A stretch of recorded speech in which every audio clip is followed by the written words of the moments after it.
What is going on, everybody? Hope you're having an amazing Wednesday. It is December 31st, 2025. This is the very last day of the year 2025 for all of eternity. And that's kind of an interesting thought process, huh? I don't know.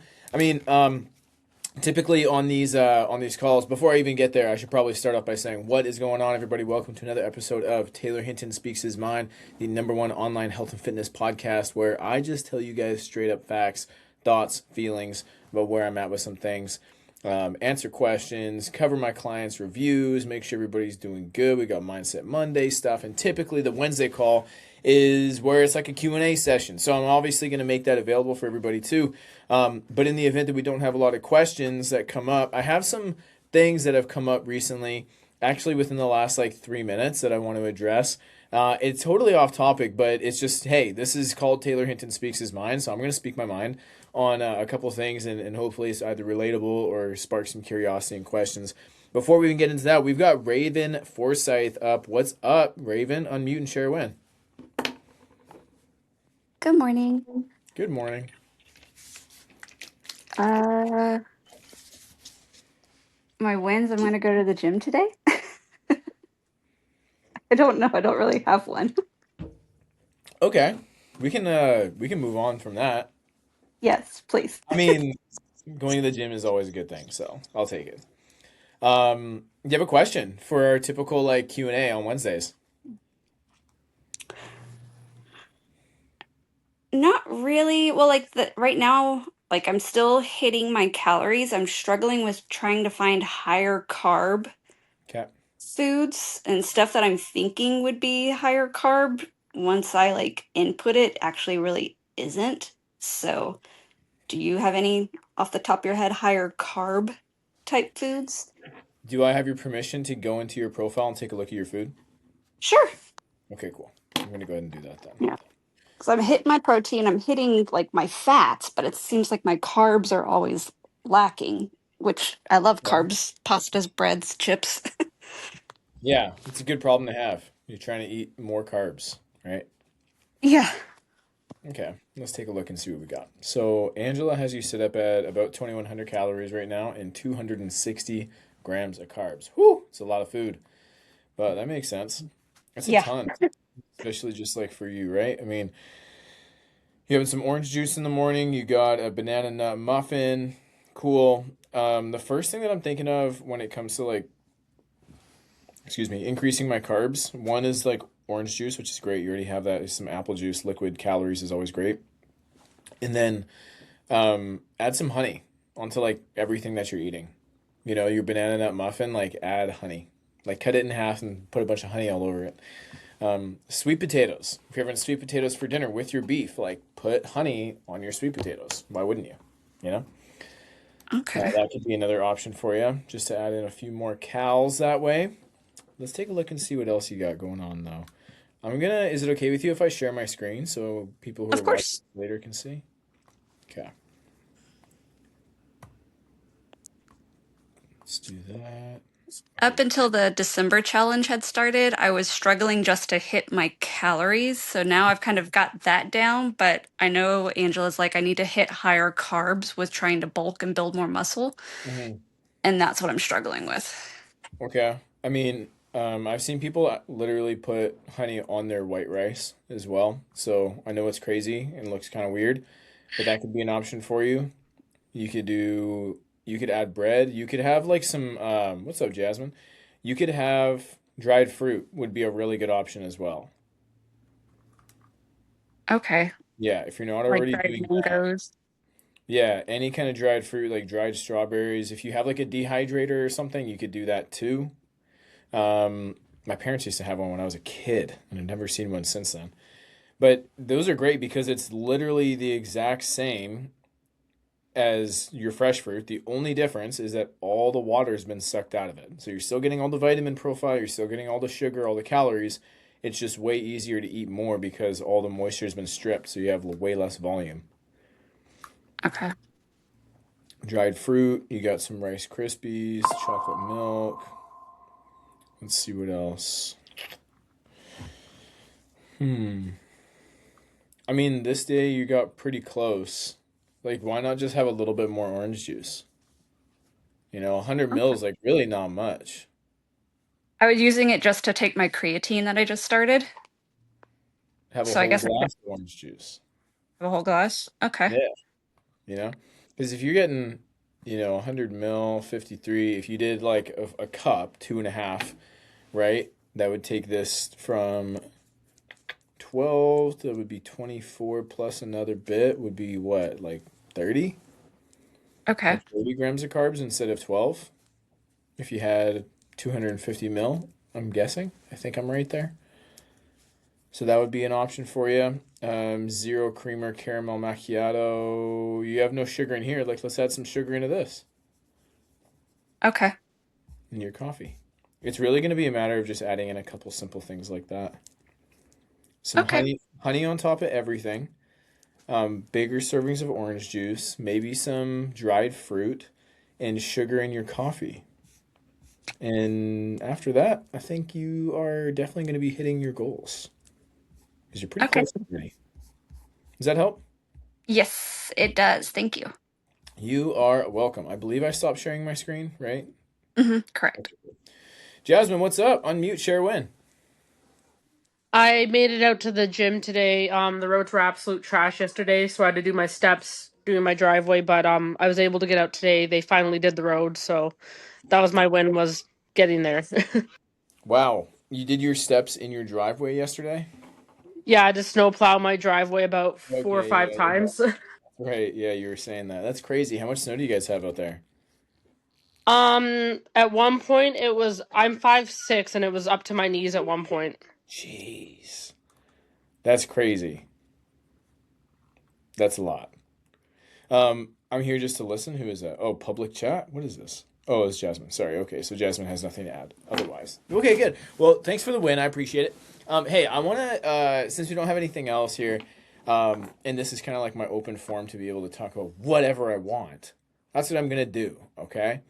So I'm glad that I'm not sharing my screen because what I'm going to do is I'm going to open up a conversation that I just had on Instagram with actually somebody I would consider to be a friend, somebody I used to work with at the gym way back in 2018. Okay. This was actually like, she was a bit of a mentor, a friend. I was just starting as the gym manager, and she was like also in a managerial role, and she was at the same location, like supporting me as I was, on my way up and all that kind of stuff. And so she posted on her story something about how, like, without me going super specific with it, um, something about how like AI is taking over and AI is like really, really bad for the environment. I'm just gonna be super transparent with everybody here.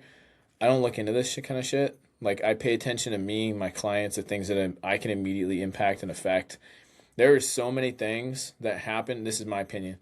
There's so many things that are going on in the world that are tragic, just destructive, inhumane, terrible. I acknowledge and understand that those things are real. I don't agree with them. I don't think that I don't think that they're good. I don't think that they're insignificant. But and I've been very clear with this over and over and over again. I'm going to say it again for anyone who's new or needs a reminder. I firmly believe, I will die on this hill. This is like talking about stand on business. This is where I take my stand. Don't worry about shit you can't do anything about. Okay? It doesn't mean that you have to be unempathetic. It doesn't mean that you're an asshole. It just means that you only have so much bandwidth in your life to be able to do things that are going to serve you and your family and the people that are important to you. And if you want to be successful, if you want to be happy, if you want to genuinely make a positive impact on the world, then you need to start off by being selfish. And that means start off by doing things that are going to serve you. I know that's counterintuitive to how we've been raised and taught in the past, but that's what I firmly believe. I firmly believe that if you are not able to be selfish for you first, then how are you going to be able to give other people your time, attention? And what is your time and attention and effort even worth at that point if you can't even give yourself any time and attention, right? So it's beyond fitness. This is about like personal health, mental health. This is about discipline. This is about being able to achieve things in life that are important for you, setting goals, committing to them, and sticking them through. Like, if you are constantly stressed and worried about a war over here or people who are impoverished or whatever, so many other terrible things that are happening in the world, like, I get it. Those things are terrible. I don't disagree. But unless you're going to do something about it, what are you doing? How does it positively impact your life by thinking and stressing and blasting that shit out?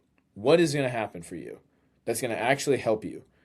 Or is there an argument to be made that if you just stop paying attention and putting energy into those things that you can't impact and instead focus on your health, your fitness, your finances, your goals, your relationships, do you think that you're able to make a more positive impact by doing that, by taking care of yourself, and in effect, have a ripple effect that impacts the other people closest to you? And and then you could even extrapolate beyond there. You could be like, okay, well, if I can be selfish, that impacts the people around me. What kind of impact are they able to put into the world by me impacting them, right? And then so on and so forth. It's kind of like, it's one thing that I really love about coaching and what I'm doing now. I was going to say coaching football because I coached youth football, very rewarding. But even coaching my clients too, extremely rewarding because the information and value that I can give them, the 21 years of personal and professional experience with training and nutrition and habit building that I can insert into my clients' brains in 6 to 12 months, whatever that timeline is that I'm working with them. And they can now take all that information and they can apply it to their own lives and build that structure with their partner and their kids, and their nephews and brothers and sisters and parents. Like, man, it is cool because I get to work with one individual, but I know that the impact is then going to 10x to all the other people that are around them. So that's where I'm finding, like, that's where I get my value. That's where I like to put my time and attention into because I know that there's a tangible, measurable result that comes from that. But getting mad about things that are outside of your control, like in this case, AI is now apparently this is what kind of triggered the conversation. And by the way, this conversation that I had, because I want you guys to understand, like, the context of what I'm talking about. I'm obviously like emotionally driven right now because I get really passionate about focusing on the things that are within your control because I know too many people and I see too many people online and even people that I've worked with, they get caught up in bullshit that's just, it's stressful to them, and I know that there's nothing that they can do about it, and I just want to grab them by the shoulders and shake them and be like, smarten up and narrow your focus. Like, what can you do right now? Right? I mean, that was a quote, and I'm going to come back to the topic at hand, but that was a quote that stuck with me at a football camp when I was a kid that I went to.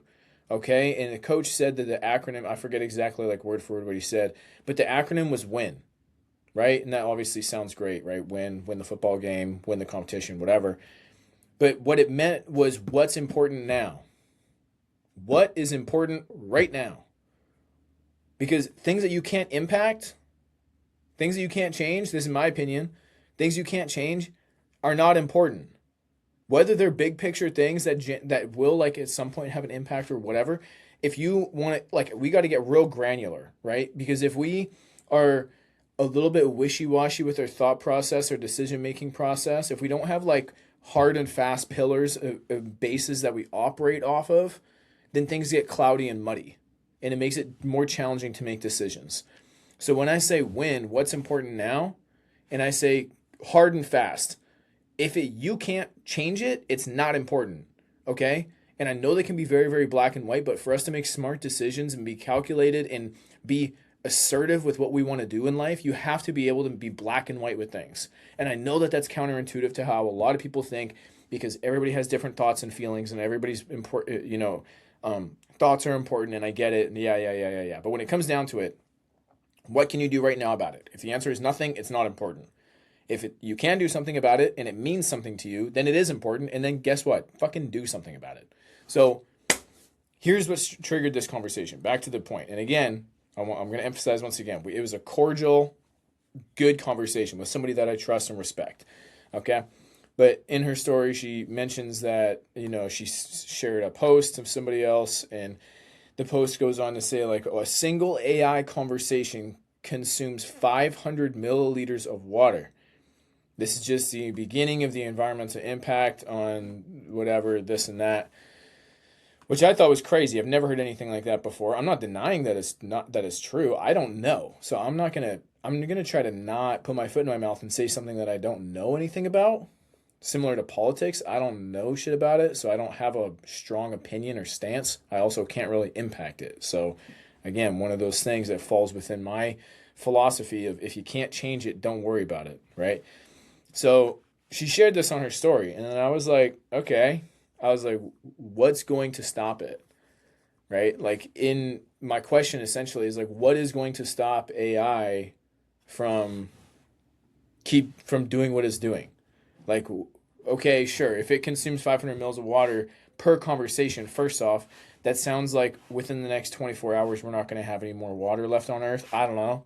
I don't know how many conversations are happening with AI in the world, but if each conversation equals 500 mils of water, which I know that a lot of these studies, because again, being in the health and fitness industry, when it comes to like supplements and nutrition and seed oils and stuff, what a lot of companies do, if this is a study at all, if this isn't just some person's random bullshit they're spewing online, if this actually is related to some kind of study, people will cherry pick the facts, right? And be like, oh, well, this conversation with this specific type of AI, it uses this type of resource, and then you can draw the lines however you want, and then make it work in your favor, and ultimately say like, oh, one conversation equals 500 mils of water. But when you just slap that out on the internet without any context, it sounds really, really scary. Again, I don't know what exactly that works out to be, but it sure sounds like there wouldn't be any water left on Earth if that was the case. So my question to her was, hey, what's going to stop it? She goes, hey, boycotting, like everything in history. It's a bubble. I said that I wasn't going to say word for word, but I'm keeping her information completely anonymous, so whatever. It's a bubble, and if you look into why it's being shoved down our throats right now, it's worse than the 2008 economic crisis because it's been heavily funded by the U.S. government, China, and Russia primarily. It's garbage, and it's all for real estate. So when I read that, I immediately was like, oh, okay, so this is some kind of like, I don't know, like politically driven thing, or it's an emotionally driven thing, or it's, it's a conspiracy driven thing. And again, like, I'm not denying that stuff's true because I don't know. I haven't looked into it for a second. Okay? But in my mind, you know what I'm thinking. You know what I'm thinking, right? Same thing I'm thinking all the time. What are you going to do about it? What are you going to do about it? How is sharing it on your story going to help? Maybe some people boycott. I don't know. Are enough people going to boycott? Probably not. I mean, again, I'm not saying that it's not a,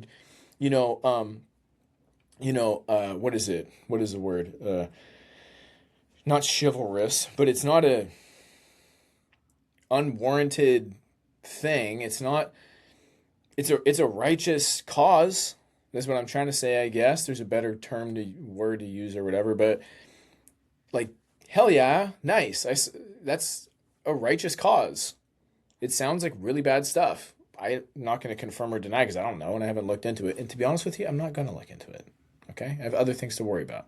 I only have so much bandwidth to put into my time and energy. I have my fitness to worry about. I have my clients to worry about. I have my relationships. I have my dog that needs time and attention. Like, I got to make food. I got things that I'm personally worrying about in my life. I don't have the time or energy or bandwidth to go worry about other shit that's happening that I can't do a thing about. Okay. We could boycott it. Okay. With no profits being recorded, but trillions being pumped into it. Now you're over my head. Okay. That was the next thing that she said after that. I hadn't even messaged her back yet. She was like, with profits not being recorded and trillions being pumped into it. I get the premise of that.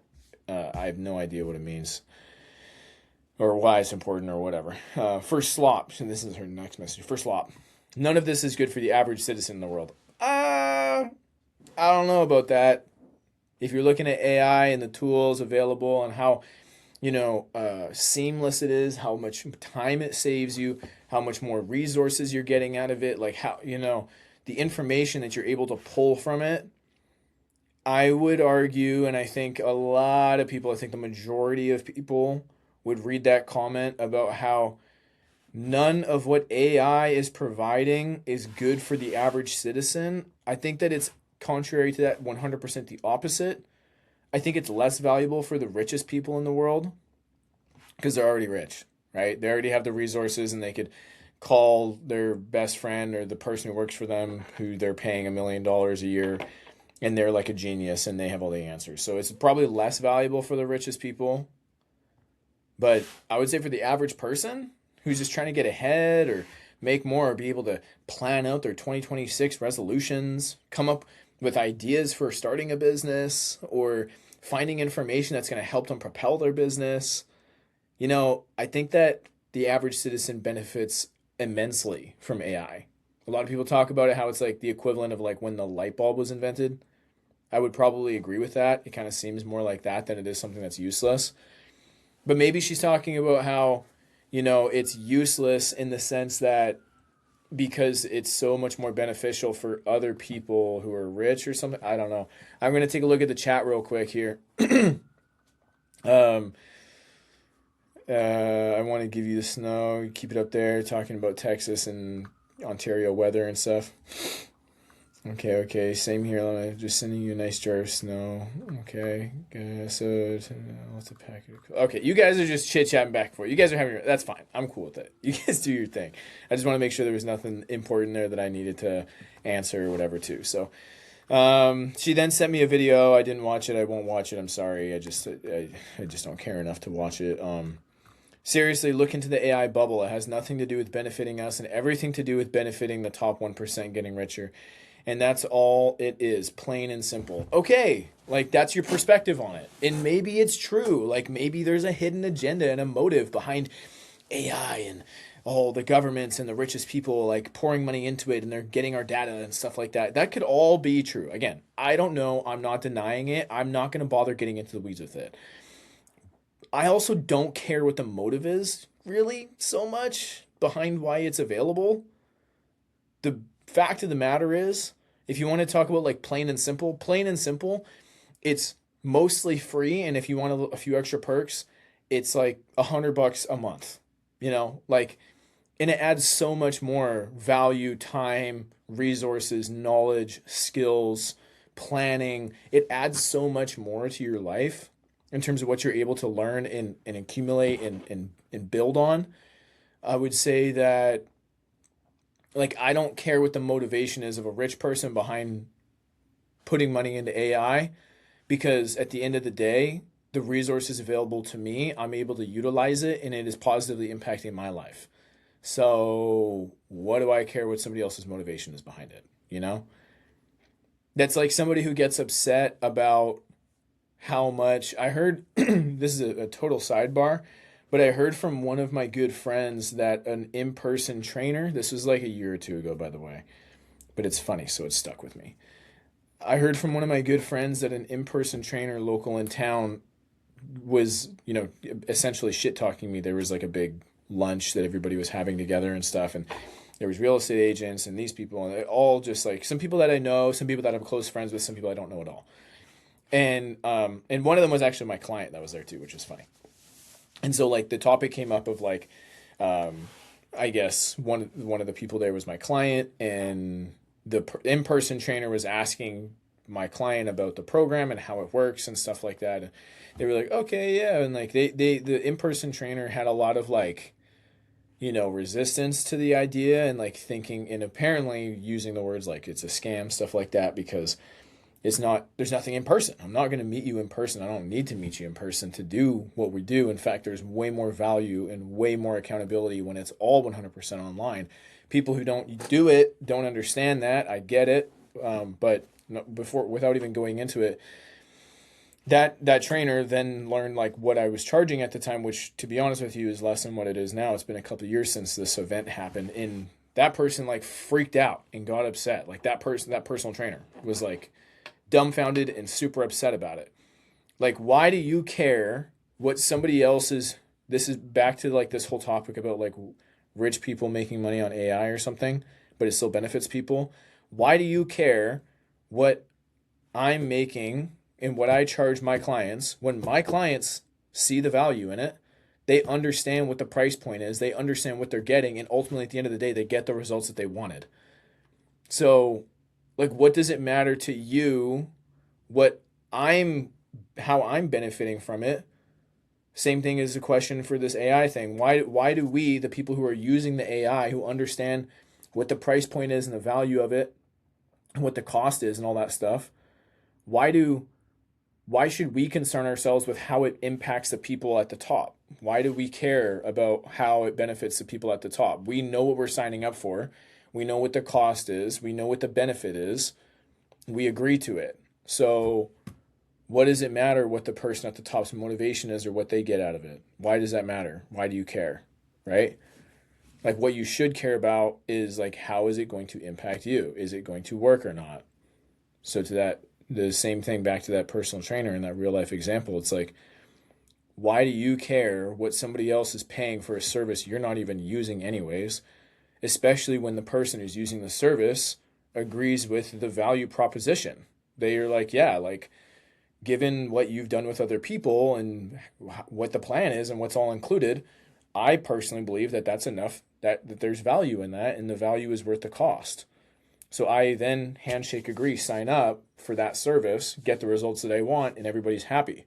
I'm happy because I earned, and they're happy because they got the result, and we all agreed to the same thing. So I don't know. There's just like some things that like just don't make sense to me. Like, why do we give a shit if the 1% is getting richer if I'm also getting richer? You know, like what does it matter? It's not my life. Again, can I impact it? No. She goes on to say, get ready for the next recession. Okay. So my response finally after all that, I was doing something else at the time. I was actually getting ready for this call. I was setting up this call. So this happened like literally minutes before this call. And so my response to all of this that she said, so looking at the AI bubble, has nothing to do with benefiting us. It only benefits the top 1%. Again, I vehemently disagree with that. I benefit greatly from using AI. I can say that admittedly. So that disputes that thing. So then I was like, hey, unfortunately, if that's all true, or I said, unfortunately, if that's all true, you'd still need to find a way to motivate people to not use it, because the fact is it does make the average person's life easier. Otherwise, it wouldn't be so popular, right? I mean, I feel like that was kind of a given, just given the fact that, like, she was like, you know, this is super harmful and it's costing us a bottle of water every time we have a conversation with AI. And we're looking at this massive crisis. So like all of that alludes to the fact that it's being heavily used and everybody, like, if it's so terrible and it's causing all this crazy chaos all over the world, obviously that means that a significant amount of people are benefiting from it and using it. So to say all this tragedy and recession and we're going to lose all the water in the world is going to happen, but it doesn't benefit the average citizen, it's kind of counterintuitive, right? Because if it wasn't benefiting people, people just simply wouldn't be using it. We wouldn't have this conversation in the first place. AI would be kind of like Vine. You know, it comes and goes, it'd be gone by now kind of thing. But that's not the case. It's just growing and getting more popular. And the only reason why it's getting more popular is because people are finding value in it, obviously, right? Supply and demand. It's like it's valuable to people. People use it. It's more valuable. More people use it. And that's what's led us to this heading where there's a problem now, apparently, right? And so that was my kind of like point. Like, again, if all of this stuff is true, not denying that it is, but here's the deal. If all of this is true, you can't just like go picket on the side of the road and be like, everyone needs to boycott AI because it's bad for you. Because everyone's going to be like, oh, sorry. Let me get my phone fixed back up. Obviously, as I'm getting super jacked up about this, I'm just going to take my charger off. I'd like to have my charger on, but there we go. Anyways, here's the example. You're going... You believe that AI is going to end the world, right? There's no more water, and you're like, we need a boycott. Like, that was the answer to my first question. What are you going to do about it, right? Like, boycott, just like everything else in the world. Okay, you are going to have zero chance of success walking onto the street and being like, with a fucking sign, being like, no more AI, don't use ChatGPT anymore, it's bad. Everyone's going to drive by and laugh at you. You know? And again, I'm not saying this because I support the notion that it's totally fine and there's nothing wrong with it. It might be wrong. It might be bad. But practically, like, let's talk about the logistics of it. If you want people to stop an action or a habit, you need to either create something that's more attractive than that current thing, or you need to make the current thing painful somehow. And unfortunately, yelling at people saying it's bad for the environment has been proven time and time again that people don't give a fuck enough to make a change because you say that it's bad for the environment. I don't necessarily agree with that. I'm just saying it's just not painful enough. I'm not the one who is making up the rules of what's painful and what's not. It's just what society has shown us. People don't care enough when you say it's bad for the environment to make a change. So, you, person who has an issue with AI and believes that one bottle of water is used every time there's a conversation with AI, how that fucking connection gets drawn, I am so lost. And again, not even willing to look into it. Just being honest. Okay? You have to make it more painful. You have to make using AI more painful than the benefit that people are getting from it. Which is, in my opinion, there's a little bit of kind of a dark humor that comes along with that, because you said that it's not beneficial to the average person. Well, and I've already kind of talked on this point already. You say it's not beneficial to the average person, but the average person is using it a fucking lot. And apparently you need to go boycott it to get people to stop using it, which boycotting is something that the average person does, right? So clearly we can both agree that it actually is extremely beneficial. There's obviously a net positive that people are getting from using it. If you want people to boycott it or stop using it or find an alternative, you need to make it more painful. It needs to ultimately be a net negative by using AI, right? There could be something that you could incentivize people with that makes it, way more attractive than using AI for a conversation. I don't know what that would be. How can you make something else better or more attractive than that in real life? Like, think, and if you have any ideas, like, message me, live on Instagram right now, or shoot me a message after this, or comment on the Facebook post, or the YouTube post, because this will go up on YouTube. Go ahead and comment. Like, let me know, what would you do to make something more appealing, easier, lower barrier of entry to get the information that you want without using AI. Okay? I don't think that there is one. I really don't. But if you can come up with one, go ahead. And if you're going to say like a call center with super geniuses that are on 24/7 to answer questions, even that, like, first off, logistically, is that something you can actually do? Right? And then secondly, is it cheaper? Like, who's got to pay for those people to sit there 24 hours and answer calls? Also, it's going to take a lot more time. You got to use your minutes. You got to sit on the phone on hold. There's a lot of little pain points, little barriers between for that to happen. And that's not even a realistic thing. We can all agree to that. So you have to either, one, make something more attractive, easier to use, and faster than AI to get those conversations, and cheaper, which it's already free, not for 90% of people.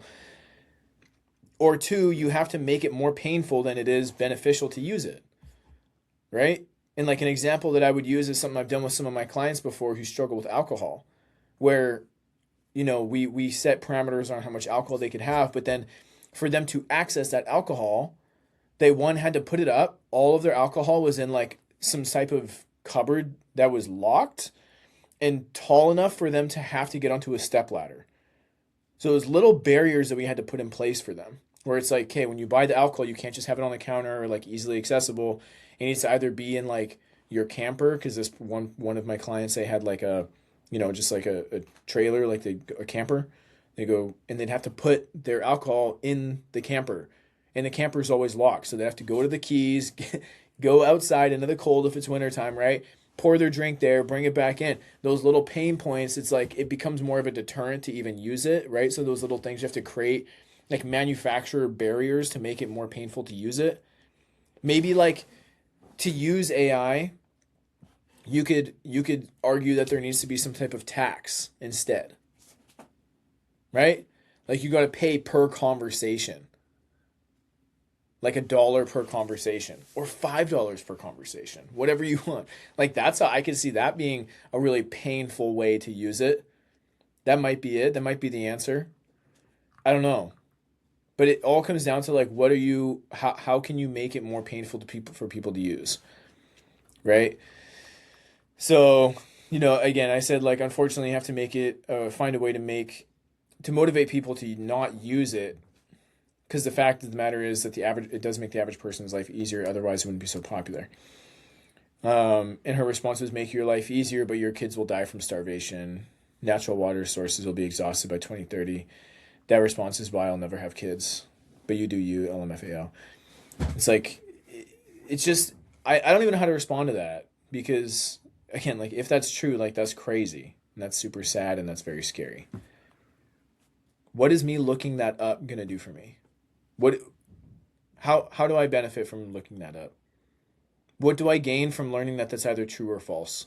What happens now? When? What's important now? What does that do for me right now? If it's true, what do I should I boycott it? Is that going to make a difference? I'd love to believe that it does. I'd love to be like, glass half full and be like, yeah, optimistic about it. I don't think I'm pessimistic either. I think I'm just realistic. Is me boycotting it going to make a difference? No, but if I'm going to boycott it, I might well, shit. I might as well, if I'm going to do that, like I said, if you're going to do something, it's got to be able to make an impact. So if I'm going to boycott, then I should probably, beyond just boycotting it myself, I should probably be posting all about that, right? I should be trying to spread the word as much as I can with the platform that I have, which isn't huge. 13.9 thousand followers. I'm proud of that, but it's not like 1 million followers. But it doesn't matter because if I believe in it, I should boycott it and I should push that narrative, right? To try to reach as many people as I possibly can. So now what? So now I stop posting about fitness and health and I totally turn my business upside down so that I can boycott ChatGPT. It's like these are the things that I'll go through in my thought process before I make a decision for anything. That's why I don't really that's why I don't really have a really strong opinion on politics or how the environment's being impacted by things. Because one, people are very biased in their beliefs. And like the way that she's explaining these things to me, it gives me pause. It makes me feel like, okay, like maybe that's true, maybe it's not, but like you also seem a little bit emotional in the way that you're explaining it, right? Your kids are going to die from starvation. Natural resources will be gone. And she mentioned something about Elon and Bezos and stuff later on too. I'm like, okay, so is this politically motivated? Is it socially motivated? Socioeconomically motivated? I don't have the bandwidth to look into that shit. I just don't care enough. When it starts to impact me is when I'll care, and maybe it's too late for me to do anything by then, and that's what it is. But there's not. I can't impact it now, anyways. So I'll go through those lengths and those thoughts before I make a decision, before I stand on anything. So when I tell you something that I believe in, I fucking spent my time thinking about it, or I firmly believe it to be true. Like, I don't throw opinions out there for nothing because of how I'm feeling right now in the moment. If I say something, I stand on it. AI might kill us and we won't be able to have kids. We got 4 years left before natural resources are gone and we all die. I've heard stories like that before for a long time. And my parents have heard stories like that before too. We're going to die, the atmosphere, there's not enough oxygen in the world. We're depleting our resources, we're going to die. I think a lot of those things, I mean, it's pretty obvious that a lot of those things are true, that we've lost a lot of natural resources and stuff, but we're still here, we're still doing it. I don't know how it works, but we've made it past 2012, right? Remember that? We're supposed to die then. That was the first one of my lifetime that was like impactful and important. There was also like the 2000 thing in the 2000s because like nobody knew that computers could just dial over to the year 2000. Everyone thought that the world would blow up. I don't know. There's been a lot more bullshit about the world exploding and the world ending than there has been any truth around it. So my tendency is to lean towards the proof that's been shown so far. I don't know. I was like, haha. So my response to her, this was like, we're getting down to the wire before this call. I was like, haha, crazy. Well, I hope none of that's true. Happy New Year, by the way. I genuinely meant that, like I do care. Let's pop into the chat real quick. Raven says, a few years ago I had an in-person trainer for 6 months that I met with 3 times, and I've had more results over the last 3 months with you and Angela than I did with that personal trainer. Thank you so much. Shout out to you, Raven. You're amazing. She goes on to say, Raven says, people are so focused on other issues but their own, and then wonder why they're so stressed with mental health and the trash. Focus on what you can possibly change within your bubble and block out the outside noise. Everybody has enough on their plates. Why take on more than you need? Why take on more that you don't need to? Yeah, exactly. That's exactly my point. Jasmine says, I use AI for my business, for advertising, etc. I pay $30 a month for the one that I use, but it definitely helps me. Yeah, 100%. I agree. It's worth it. Raven says, Y2K. Yeah, that's right. That whole thing. Yeah, I was 5 years old at the time, right? I was born in '95, so I didn't really know much about it or hear much about it or whatever. But like, yeah, I don't know. I mean, we're here. Everything's fine. I was still able to play Oregon Trail, baby, on my old Windows 95. We're just about finished here. Thanks for everybody sticking around, listening to this. Share your biggest takeaway inside the community. If you're listening to this on Apple Podcasts, I'd appreciate you giving me a follow or subscribing or whatever that prompt is for you to continue seeing my stuff on a regular basis. Definitely helps the algorithm out, allows me to reach more people. Subscribe on YouTube, leave a comment there. Just do some engagement on whatever you think. I would appreciate it. So I was like, yeah, Happy New Year, by the way. She's like, talk to me in 18 months and you can report back when the markets crash and now Elon, Bezos, and Zuck are trillionaires. LMFAO, I don't give a flying fuck how much other people make and how successful other people are. I don't care if Elon's making more money than Bezos and Zuck. Aren't they already trillionaires? What's the difference between a trillionaire and a billionaire? Honestly, what is there really much of a difference between a millionaire and a billionaire? Like, seriously, in your day-to-day life, somebody who's making, say, $1 million a month versus $1 billion a month, there's no difference. You can't even spend that much money. Maybe you could make the argument around $1 million a year versus $1 billion a year. That's probably, I would agree that is like a huge difference in lifestyle because you could probably burn through $1 million. And of course, there's like net income and shit like that. So let's imagine the person who's, if you live in Canada, in our communist country, whoopsies, sorry everybody. But if you live here, at least 50%, more like 60% of your revenue is taxed at the end of the day. So somebody who's making $1 million a year, let's say that they net, conservatively, maybe more, but they net probably like 400,000, right? That's what their actual take home is. That versus, what would that be? 400 million at $1 billion revenue. And of course, different tax brackets, you probably get taxed at 80% if you live in California when you make $1 billion. But either way, I mean, I think it's laughable, and it's almost like, and again, I like this person, I respect this person who I had this conversation with, but like, it definitely makes me think twice about like where your mindset's at when you say things like when you're concerned about how much money somebody you've never met makes. Elon, Bezos, Zuck, seriously? Like, what the fuck do we care? How much? What about The Rock? What about Conor McGregor? What about Kim Kardashian? What's her income this month? What? Like, I don't know. It's comical to me. There's an element of like secondhand embarrassment, people getting worried about things like that. And I'm not playing dumb here. Like, I get it. You could say that like when these billionaires become trillionaires and they're making all this money, they have all this power and they can influence the government and how much AI is using water. Like, I get it. It's just such a headache to even think about. What are you going to do about it? It doesn't mean that it's not it doesn't mean that it's not, something you should care about, or it's not irrelevant. No, it is irrelevant, I guess. And I've already said it's not important. So when, right? If you can't affect it, you can't. I don't know. It's a admirable thing to be concerned with. It is. I totally get that. I wish I could say more than that, but what does it matter? How does it impact you? Is it preventing you from having a good life? Is somebody else making more money? Is a billionaire becoming a trillionaire? Is that holding you back from being able to make more money? Or is that holding you back from being able to lose weight? Is that holding you back from being able to buy the right types of foods, get to bed on time, get your step count in, be healthy and fit? Is it impacting your ability to connect with new people? Is it impacting your ability to travel and, create memories in life?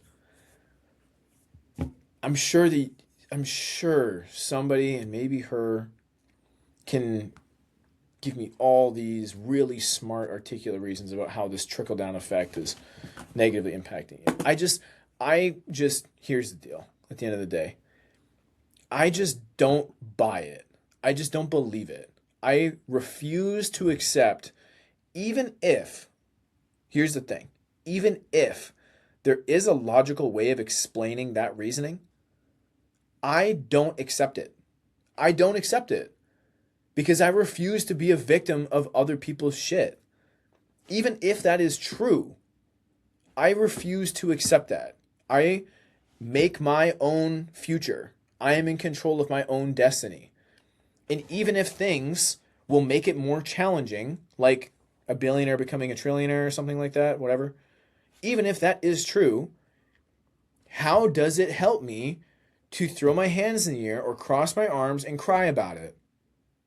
It doesn't. It adds more stress and it reduces my energy. It makes me more stressed out in life. It depletes my resources and energies, which takes from my ability to positively impact my life. You have to be very cutthroat with how you're thinking if you want to make a change in your life. You have to be very honest with yourself about what you can and can't do. And guess what? You can do a lot more shit than you think. I think that's going to kind of close things up for us, right? What's the I in the acronym went important? What's important now? And that's all that I have to share with you guys for today. I hope you guys got a ton of value out of it. I hope you have an amazing new year. I posted this on my story. I'll leave you with this.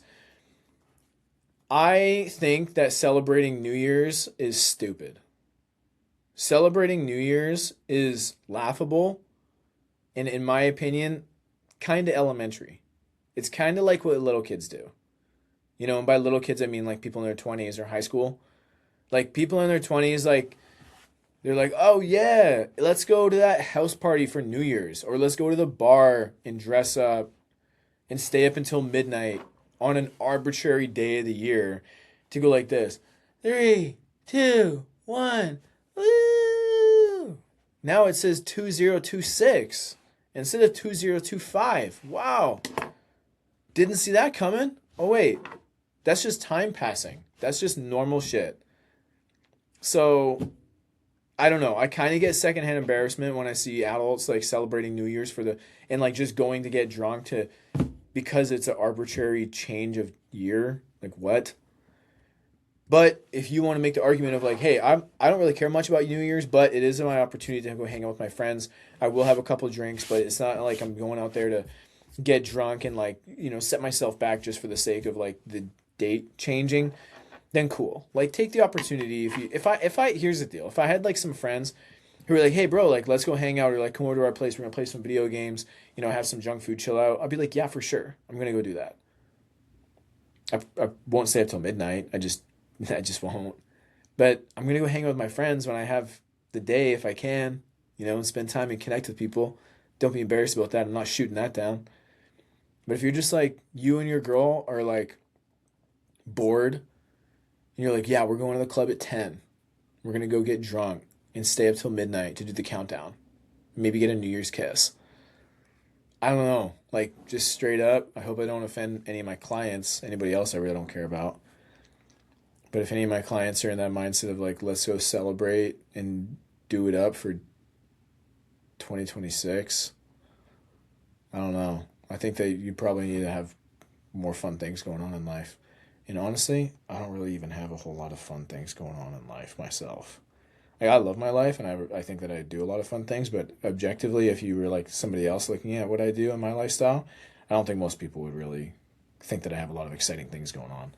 I work in my office, I work out, I walk my dog, I watch Survivor with my wife. I game plan my business all the time. It's one of my favorite things to do. I got sticky notes and everything all over the place. It's crazy. I was never a nerd. I was always like just a football guy, just like the jock. Classic, just like meathead in school. Didn't really care much about school at all. And then now that I'm running my own business, it is so exciting. I love playing with the numbers and figuring things out and seeing what I need to do to get from here to there and how that's going to help us get from here to here, So anyways, I'm really excited. I love nerding out about business. I love working out. I love spending time with my dog and my family, my wife and my parents. Is like, if my sister was local, then I would see her a lot more often too. But she's in Florida. And that's all that matters to me. Spending time with the people who are closest to me, my fitness, my clients, and my routine, and my future goals. I think that's all that you really need in life. I think you really just need to stop seeing what other people are doing and getting jealous about not having somebody else's life, being extremely grateful for the life that you do have, maximizing the opportunities that are within your control, and not being a victim of your circumstances or outside shit that you can't control. I think that's a good place to leave it off. I'm going to go fucking work out. Peace out, everybody.